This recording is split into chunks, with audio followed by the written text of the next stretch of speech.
আসলে কৃষিকাজটা সহজ নয়, আর সচেতনভাবে কাজ করা আসলে খুব কঠিন। আমরা আপনাদের একটা জিনিস দেখাই, এই যে দেখেন প্রত্যেকটা আম একটা একটা করে বোঁটাসহ পাড়ছে। কারণ আমের কষ্টটা যখন লেগে যায় তখন হচ্ছে যে আমের কোয়ালিটি নষ্ট হয়। এটা হয়তো আপনারা সবাই জানেন, বা সবাই জানেন কিনা আমি বলতে পারবো না। ফজলি আম নিয়ে কিছু কথা বলি। ফজলি আমটা হচ্ছে আমাদের জিআই পণ্য হিসাবে স্বীকৃতি পেয়েছে।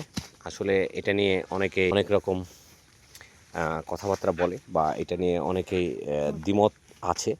কিন্তু আসলে ব্যাপারটা হচ্ছে যে এখানে দ্বিমত করার কোনো সুযোগ নাই। আপনাদের একটা আমের সাইজ দেখাই, প্যাকেট করা আম। আচ্ছা, দেখছেন সাইজ একটা, এটা 1 কেজি প্লাস, এটা সাইজ 1 কেজি প্লাস। কালার দেখছেন। চাঁপাইনবাবগঞ্জের আমের যে একটা আলাদা একটা স্বাদ আছে, এটা যারা খায় তারা জানে। অনেকে দাম নিয়ে একটা প্রশ্ন তুলছে, বা দাম নিয়ে প্রশ্ন তুলে।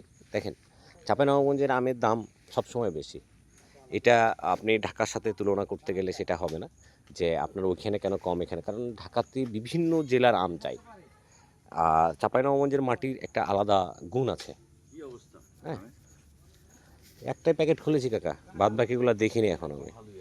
দেখলাম তো এটা সুন্দর আছে, বাদ বাকিগুলো খোলার পরে বুঝতে পারবেন। এই যে ফেটে গেছে, অতিরিক্ত পানির কারণে ফেটে যাচ্ছে, কিছু করার নাই। অতিরিক্ত পানিতে, বৃষ্টির কারণে। সুন্দর।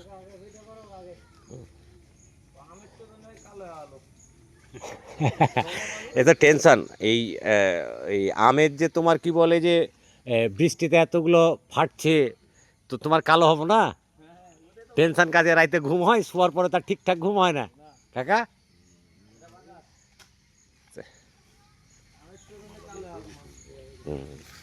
সুন্দর কালার, দেখেন কালার, প্রত্যেকটা প্যাকেট খোলা হচ্ছে। এই যে দেখেন, সুন্দর সুন্দর, আল্লাহ ভরসা। একটা আম দেখায় আপনাদের একটু, কেমন কষ্ট হয় একটা কৃষকের, বা আমাদের একটা নিজের বাগান থেকে কেউ কষ্ট হয়। এত বড় একটা আম 1 কেজি ওজনে, দেখেন অতিরিক্ত বৃষ্টির কারণে এটা ফেটে গেছে। প্যাকেট করা 1 কেজি ভাই, 100 টাকা নাই। হ্যাঁ, বাগানে গাছের নিচে এটা 100 টাকা নাই, এটা বুঝতে হবে। আসলে দাম নিয়ে কথা বলছিলাম আপনাদের সাথে, যে দামের বিষয়টা। তো একটা কৃষকের কী পরিমাণ খরচ হয়, কী পরিমাণ কষ্ট করতে হয়, এইটা বিবেচনায় রাখলে হয়তো দাম নিয়ে কথা বলার অপশনটা থাকবে না।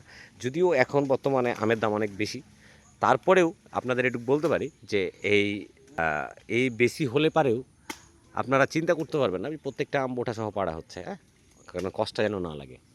তো এত বেশি হওয়ার পরেও লস হবে। এখন কেন লস হবে, যারা অ্যাকচুয়ালি আম চাষি তারা বুঝবে এটা কেন লস হবে। কারণ এবারকার বছরে অনেক বৃষ্টি হওয়ার কারণে এটা নষ্ট হচ্ছে। এটা প্রাকৃতিক দুর্যোগ, কিছু করার নাই। কালার দেখেন, প্রত্যেকটা আমের কালার দেখেন। হ্যাঁ, আর ঝড় হয়নি তেমনভাবে, শিলাবৃষ্টিও তেমনভাবে হয়নি, বাট তারপরেও ক্ষতিগ্রস্ত হয়েছে, কিছু করার নেই। ঠিক আছে, আপনাদের দেখানোর চেষ্টা করব।